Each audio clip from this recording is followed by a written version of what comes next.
Hello guys, welcome to all of you in our official YouTube channel HR Creation। So guys, स्वागत आप सभी का हमारे YouTube channel में। आज हम लोग करेंगे 12th क्लास की केमिस्ट्री चैप्टर। हमने स्टार्ट कर रखा है सॉल्यूशन। सॉल्यूशन चैप्टर के अंदर हम लोग देख चुके थे कि सॉल्यूशन क्या होता है, क्या उसके डेफिनेशन है, क्या उसके एग्जांपल्स है, उसके अंदर कौन कौन पार्टिसिपेट करता है, यानी कि उसके पार्टिसिपेंट कौन कौन है, that is solute and solvent. उसके बाद हम लोगों ने देखा था कि जो सोल्यूशन है वो कितने टाइप का है। लाइक एक्वस सोल्यूशन था हमारे पास और एक नॉन एक्वस सोल्यूशन था। एक्वस के अंदर हम लोगों ने बताया था कि जहाँ पे वाटर जो होगा वो एज अ सोलवेंट की तरह एक्ट करेगा, so that solution is called aqueous. और जिन सोल्यूशंस के अंदर जो वाटर था वो एक्ट नहीं करता है एज अ सोलवेंट की तरह, तो इसका मतलब वहाँ पे कोई और पार्टिकल कोई और पार्टिसिपेंट आएगा। और हमने एग्जांपल्स लिया था यहाँ पे बेंजीन का और CCl4 का। ठीक है, लास्ट वीडियो के अंदर कमेंट करके भी किसी ने पूछा था, तो उसको एक अच्छा सा रिप्लाई दिया हुआ है, you can read out. Clear है गाइज? सो वहाँ पे नॉन एक्वस के बारे में उन्होंने कुछ पूछा था, तो आप लोग वहाँ से भी देख सकते हो। वहाँ पे कंप्लीट उसकी जो एक्सप्लेनेशन है वो लिख रखी है हमने। चलिए गाइज, नेक्स्ट टॉपिक के ऊपर चलते हैं। नेक्स्ट हमारे पास टॉपिक आता है दैट इज़ मोलिक्यूलर मास। और हाँ, लास्ट लेक्चर के अंदर हम लोगों ने एक चीज़ और बताई थी। हमने बताया था कि आपको कम से कम 1 से लेके 20 या 30 तक के जो एलिमेंट हैं उनका सिंबल, उनका एटॉमिक नंबर, उनका मास नंबर, उनका ग्रुप नंबर, उनका पीरियड नंबर, उनकी पोजीशंस, उनके सिंबल्स वगैरह वगैरह आप लोगों को पता होने चाहिए थे। जबकि उन सब में से हमें जिसकी नीड थी वो था मेन हमारा मास नंबर। सो हमें उस मास नंबर की ज़रूरत क्यों थी? क्योंकि आज का हमारा जो टॉपिक है, इस टॉपिक के अंदर हम लोगों को यहाँ पे उसकी ज़रूरत पड़ने वाली है। सो देखिए, सबसे पहले मैं एक बार आपको वो रिवाइज करवा देता हूँ। जिस बच्चे ने ऑलरेडी खुद कर लिया है सो बहुत ही अच्छी बात है। जिन्होंने नहीं किया सो वो लोग इसको रिटर्न भी कर सकते हैं और अपना साथ साथ रिवाइज भी कर सकते हैं। देखिए, सबसे पहले अगर मैं हाइड्रोजन की बात करूँ तो आप लोगों को पता है हाइड्रोजन सबसे लाइट एलिमेंट है हमारी पीरियोडिक टेबल के अंदर। हाइड्रोजन का जो एटॉमिक नंबर होता है वो होता है 1, और इसका जो मास नंबर है वो भी क्या है, इसका 1। सो हाइड्रोजन को हम बोल सकते हैं कि 1 1। उसके बाद हाइड्रोजन के बाद आता है हीलियम। हीलियम का यहाँ पे मास नंबर है 4, एटॉमिक नंबर होता है इसका 2, तो almost double 4। Lithium that is 7, beryllium 9, boron 11, carbon 12, nitrogen 14, oxygen 16, fluorine 19, neon 20, sodium 23, magnesium 24, aluminium 27, silicon 28, phosphorus 31, sulphur 32, chlorine 35.5, argon 40, potassium 39, and the last one is calcium that is 40। So ये 1 से लेके 20 तक के जो एलिमेंट है हमारे पास, आप लोग इनका साथ साथ एक साइड में लिख सकते हो एटॉमिक नंबर, दूसरी साइड में आप लोग लिख सकते हो मास नंबर। मेरे को मेनली यहाँ पे मास नंबर की ज़रूरत थी, तो मैंने इस वजह से यहाँ पे इनके 1 से लेके 20 एलिमेंट के सिंबल और उनके सामने उनका मास नंबर लिख दिया है। क्लियर है गाइज? यहाँ तक तो बच्चों वाला ही काम है। अब हम टॉपिक स्टार्ट करते हैं। सो टॉपिक का नाम है आज का हमारा मोलिकुलर मास, यानी कि हमारे पास कोई फॉर्मूला होगा और उसकी हमें मोलिकुलर मास निकालना होगा। सबसे पहले हम निकाल लेंगे तो बाद में, सबसे पहले हमें पता होना चाहिए उसकी डेफिनेशन के बारे में। डेफिनेशन वैसा नहीं सिर्फ एक डेफिनेशन आप लोगों ने पढ़ी, उसी का रट्टा मारा और काम चल गया। आप लोगों को डिफरेंट टाइप के डेफिनेशंस आनी चाहिए। देखिए, सबसे पहले इसकी जो अच्छी डेफिनेशन है कि is the mass of a given molecule, कि मोलिकुलर मास क्या होता है? एक मास होता है दिया हुआ किसी भी मोलिक्यूल का। It is measured in Dalton, और इसको मेजर किया जाता है डाल्टन्स के अंदर। डाल्टन्स एक यूनिट है, जैसे आप लोग किसी चीज़ को मेजर करते हो किलोग्राम के अंदर, किसी को मीटर के अंदर, किसी को लीटर के अंदर। सो ऐसे ही डिफरेंट टाइप की यूनिट्स होती है। डाल्टन्स भी एक यूनिट है जिसके अंदर हम लोग मोलिकुलर मास को मेजर करते हैं। Different molecules of the same compound may have different mass. अगर आपके पास डिफरेंट मॉलिक्यूल्स होंगे, डिफरेंट मॉलिक्यूल किसके? सेम कंपाउंड के, तो कहता उनके पास डिफरेंट क्या होगा? मास होगा। बिकॉज, ऐसा क्यों?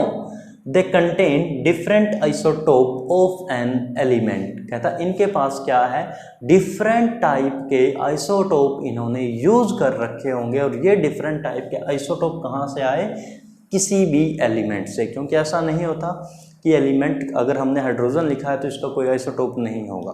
अब हाइड्रोजन के आइसोटोप होते हैं, ऑक्सीजन के आइसोटोप होते हैं, कार्बन के आइसोटोप होते हैं, तो ज़रूरी थोड़ी है जो हमने लिया हो सामने वाले ने भी उसी का यूज़ किया हो, सो वो डिफरेंट टाइप के आइसोटोप यूज़ कर सकता है। अगर उसने कोई आइसोटोप यूज़ किया और हमने उसका पेरेंट जो एलिमेंट था वो यूज़ कर रखा है, तो इसका मतलब उसका मास नंबर जो होगा, हमारा मास नंबर जो होगा, उसका एटॉमिक नंबर के साथ क्या करेगा, वो मास नंबर के साथ वेरी करेगा। अगर वेरी करेगा तो इसका मतलब कैलकुलेशन के अंदर हमारा जो आंसर होगा, उनका जो आंसर होगा वो डिफरेंट होगा। सो इसी वजह से इन्होंने बताया है कि जो आपका मोलिक्यूलर मास होता है, मोलिक्यूलर मास क्या है, mass of the given molecule, it is measured in the Dalton. Different molecules of the same compound have different mass because they contain different isotope of an element. So ये है इसकी proper definition। Clear है guys, साथ साथ आप लोग लिख लीजिए इसको। और अब कुछ स्टूडेंट्स ऐसे भी होते हैं जिनको चाहिए डायरेक्ट आंसर कि सर मेरे को तो बस ये बता दो कि मोलिकुलर मास क्या है और मैं अपना ये लिख दूंगा और मेरा काम फारिग। सो उनके लिए भी डेफिनेशन है, और डाल के हमने दूसरी डेफिनेशन लिखी हुई है इसकी कि is number equal to the sum of atomic masses, कि ये वो नंबर है जो इक्वल होगा उनके एटॉमिक मास के, of the atoms in a molecule, किसी भी मोलिक्यूल के अंदर जो एटम होगा उनके एटॉमिक मास को कहता है। जब आप लोग सम कर दोगे, सम करने के बाद आपके पास जो वैल्यू आएगी, that value is equal to molecular mass. Clear है गाइस यहाँ तक दोनों डेफिनेशन। पहले वाले में उसने बताया था कि डाल्टन्स में मेजर करेंगे सेम कंपाउंड के जो डिफरेंट अगर आइसोटोप यूज करेंगे तो उनके पास डिफरेंट मास होगा। इसमें इसने बताया कि जब हमारे पास किसी मॉलिक्यूल के अंदर जो भी एटम्स हमने यूज कर रखे हैं उनका क्या करेंगे, एटॉमिक मास को कहता है आप लोग सम कर दीजिए, so that one is equal to molecular mass. For example अब हम लोग करके देखेंगे, ये तो इसकी थ्योरी बेस्ड। अब हम लोग एक एग्जाम्पल्स लेके देखते हैं। चलिए फॉर एग्जाम्पल हमारे पास एग्जाम्पल दिया हुआ है H2SO4 that is sulphuric acid.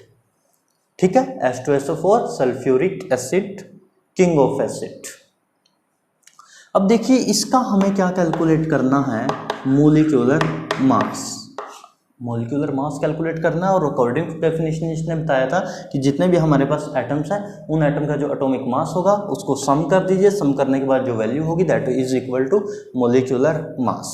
अब हमारे पास हाइड्रोजन है यहाँ पे 2 H2, जो फॉर्मूला दिया होगा आपको वही उठाना है, फालतू ना चेंजेज करने, ना कुछ हटाना है, ना ही कुछ ऐड करना है।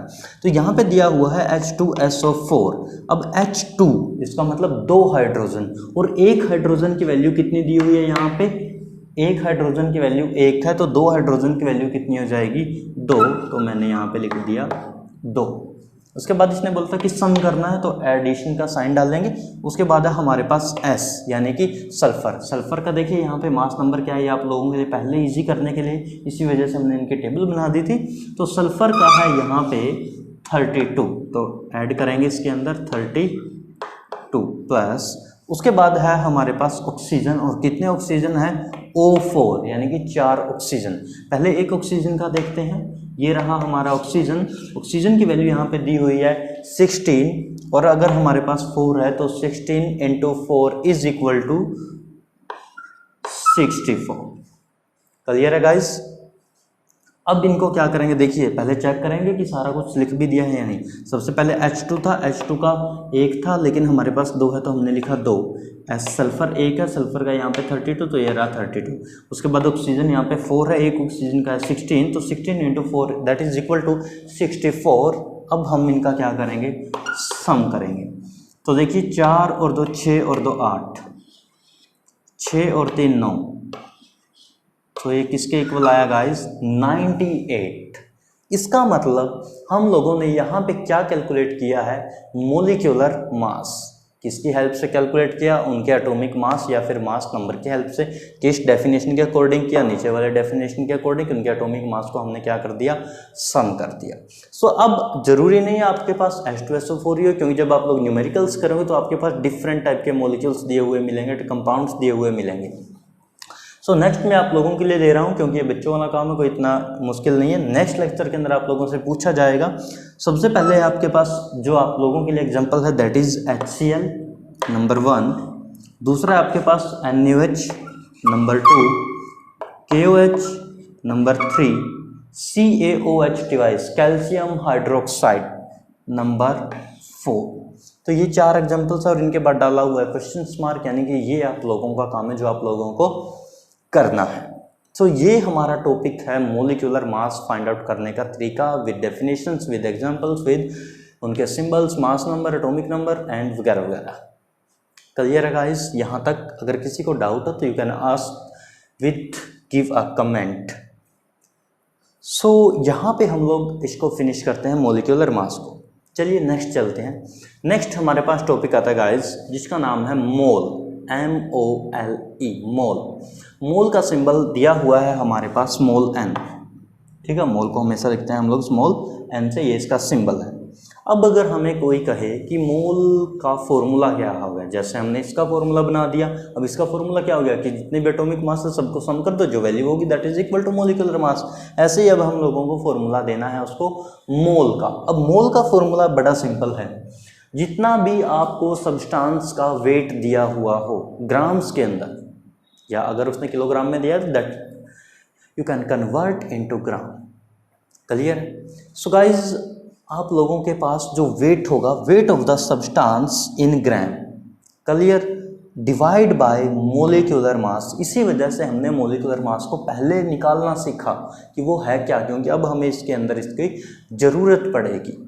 सो वेट ऑफ सब्सटेंस इन ग्राम लेंगे, डिवाइड कर देंगे उसको मोलिकुलर मास से, आपके पास जो भी वैल्यू होगी, चाहे वो जो मर्जी वैल्यू आए, दैट इज इक्वल टू, यानी कि जो आपको वो सब्सटेंस दिया हुआ था, यानी कि उस सब्सटेंस के आपके पास निकल चुके हैं मोल।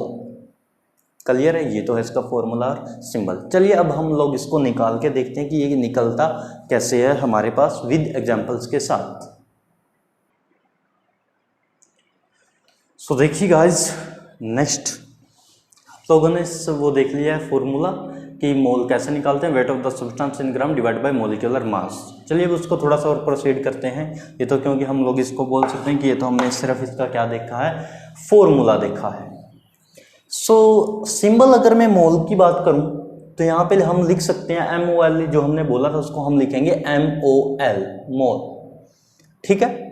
Mole is the unit of the measurement for amount of substance in international systems of unit, यानी कि हमारा ये जो MOL है, मोल है, ये आपका क्या है, यूनिट ऑफ मेजरमेंट है।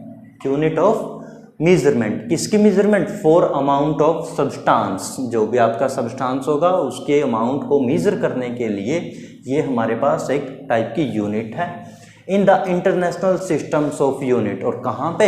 इंटरनेशनल सिस्टम्स के अंदर। 11th क्लास में आप लोग पढ़ के आए हो कि हमारे पास कई टाइप के सिस्टम्स होते हैं जिनके अंदर हम लोग क्या करते हैं, यूनिट्स की मेजरमेंट करते हैं। सो अगर आपको ये सीखना है तो आप लोगों को 11th क्लास के लेक्चर देखने पड़ेंगे गाइज। वहाँ पे हम लोगों ने होपफुली आज या कल के अंदर या फिर लास्ट लेक्चर के अंदर डाला हुआ है सिस्टम्स ऑफ यूनिट के अकॉर्डिंग। तो मोल हमारे पास क्या बनेगी, unit of measurement for the amount of the substance in the systems of the international of unit, that is SI system. Clear है? अब अगर मैं बात करूं कि एक मोल की वैल्यू क्या होगी, एक मोल की वैल्यू क्या होगी, सो देखिए 1 mole is equal to 6.02214076 into 10⁻23 particles, यानी कि एक मोल के अंदर 6.02214076 इंटू 10⁻23 पार्टिकल्स प्रेजेंट होते हैं एक मोल के अंदर। अब सामने वाला हमसे एक कदम आगे है, वो पूछेगा कि ये पार्टिकल्स क्या है, क्या है इन पार्टिकल्स का मतलब। तो इन पार्टिकल्स का मतलब हो सकता है एटम, विच में B atom, which may be ions, which may be electrons, which may be molecule।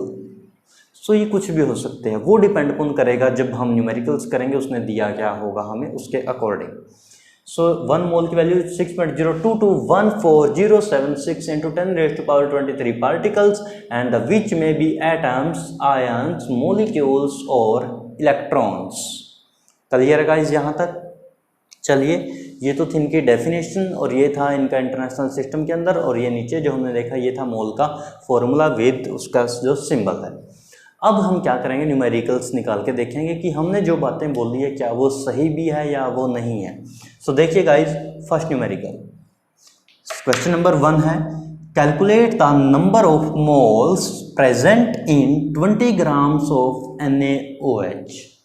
कि 20 ग्राम NaOH दिया हुआ है, 20 ग्राम NaOH के अंदर कितने मोल प्रेजेंट है, हमें वो निकालना है। ठीक है, 20 ग्राम NaOH के अंदर कितने मोल्स प्रेजेंट है, हमें वो फाइंड आउट करना है। तो हमारे पास चीज़ें दी हुई क्या क्या है, पहले हम वो देखते हैं। एक तो हमें दिया हुआ है NaOH। चलिए आंसर स्टार्ट करते हैं इसका। हमें दिया हुआ है NaOH that is sodium hydroxide.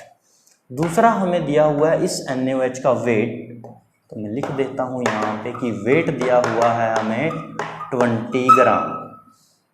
अब दिमाग में क्या आएगा कि मोल, इसने पूछा है कि नंबर ऑफ मोल्स कितने हैं, यानी कि हमें इसके मोल्स निकालने हैं। मोल निकालने तो हमें मोल निकालने के लिए मोल का फॉर्मूला आना चाहिए। मोल का फॉर्मूला अभी आप लोगों को बताया था कि weight of the substance in gram ऊपर आएगा और नीचे हमारे पास आएगा उसका मोलिकुलर मास। किसका मोलिकुलर मास, यानी कि जो सब्सटेंस आपको दे रखा होगा। अब हमारे पास सब्सटेंस दिया हुआ है NaOH, तो सबसे मेरा पहला काम यहाँ पे बन जाता है कि मैं इसका कैलकुलेट करूँ मोलिकुलर मास। अब मोलिकुलर मास कैसे कैलकुलेट करना है, अभी 2 सेकंड पहले हम लोगों ने सीखा था कि मोलिकुलर मास क्या होता है, एटॉमिक मास का सम होता है। अब यहाँ पे दिया हुआ है Na का एटॉमिक नंबर होता है 11। तो 11 का देखिए, सबसे पहले आप लोगों को एटॉमिक वेट क्या है 23, तो ये मैंने लिख दिया 23 प्लस O यानी कि ऑक्सीजन। ऑक्सीजन लास्ट न्यूमेरिकल्स के अंदर भी आया था हमारे पास।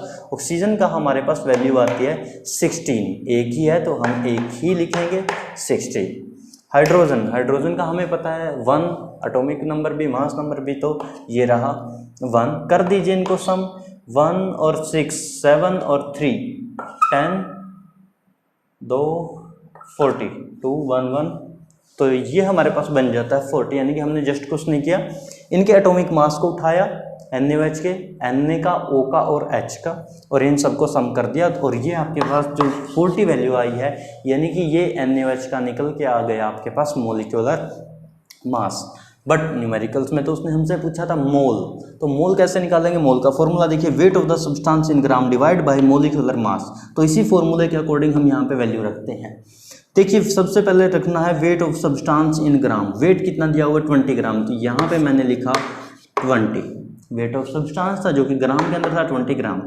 नीचे इसने दिया मोलिकुलर मास, मोलिकुलर मास की वैल्यू अभी हमने निकाली दैट इज 40, तो ये हमने वैल्यू लिख दी 40। जीरो के साथ जीरो आपस में क्या हो गई है, कैंसल। ऊपर क्या है 2, नीचे क्या है 4, तो कट कर दीजिए इनको, 2 1 2 2 1/2, तो ये 1/2 किसकी वैल्यू आ गई है। फर्दर और डिवाइड करना चाहो तो क्या आ जाएगा 0.5। ठीक है गाइस, सो हमारे पास 0.5 मोल्स प्रेजेंट है NaOH के 20 ग्राम के अंदर। अगर हम 20 ग्राम NaOH ले रहे हैं तो इसका मतलब उसके अंदर 0.5 नंबर ऑफ मोल्स प्रेजेंट है। ठीक है, आई थिंक अब किसी को मोल्स निकालने में या मोलिकुलर मास निकालने में कोई दिक्कत नहीं होगी। अगर अब भी किसी को परेशानी है तो उसका हल जो होगा वो नेक्स्ट न्यूमेरिकल के अंदर आपका कर दिया जाएगा। चलिए नेक्स्ट न्यूमेरिकल्स के ऊपर आते हैं। Calculate the number of moles present in 98 gram of H2SO4। हमारे पास 98 ग्राम H2SO4 दिया हुआ है। उस 98 ग्राम H2SO4 के अंदर कितने नंबर ऑफ मोल्स प्रेजेंट है, हमें वो फाइंड आउट करने हैं। सो वही तरीका रहेगा हमारे पास, जो चीज़ दी हुई है सबसे पहले वो लिखेंगे। दिया हुआ है इसमें हमें H2SO4। चलिए सारा रब कर देते हैं ऊपर से।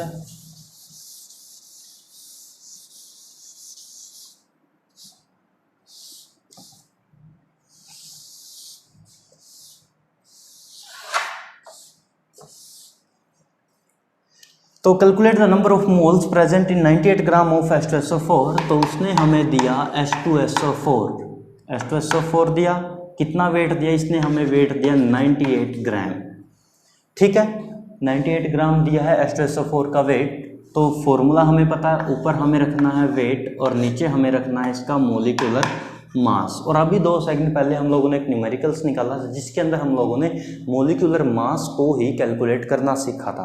और एग्जांपल्स भी हमने लिया था H2SO4 का, जिसका जो वेट है वो आया था 98। तो इसका मतलब मैं सीधा ही यहाँ पे रखूँगा 98 के साथ 98 कैंसिल, तो इसका मतलब यहाँ पे वैल्यू आती है 1। इसका मतलब मैं कह सकता हूँ कि 98 ग्राम H2SO4 के अंदर 98 ग्राम H2SO4 के अंदर 1 मोल प्रेजेंट होता है। सो मोलिकुलर मास और मोल्स के अंदर अब आप लोगों को कोई भी दिक्कत नहीं होनी चाहिए। अगर अब भी किसी स्टूडेंट्स को परेशानी है उसको मोलिकुलर मास नहीं निकालना आता या उसको मोल नहीं निकालना आता, so guys give me a comment. ठीक है, सो आज के लिए हम इतना ही रखते हैं। नेक्स्ट क्लास जल्दी अपलोड होगी। ये क्लास एक्चुअली थोड़ी सी लेट हो गई थी due to some network problem. So next class जो होगी होपफुली शाम तक वो अपलोड हो जाएगी। ये क्लास हम अभी अपलोड कर रहे हैं with in 15 minute. So thank you for watching this video and please don't forget to subscribe our channel HR Creation. Thank you for watching this video.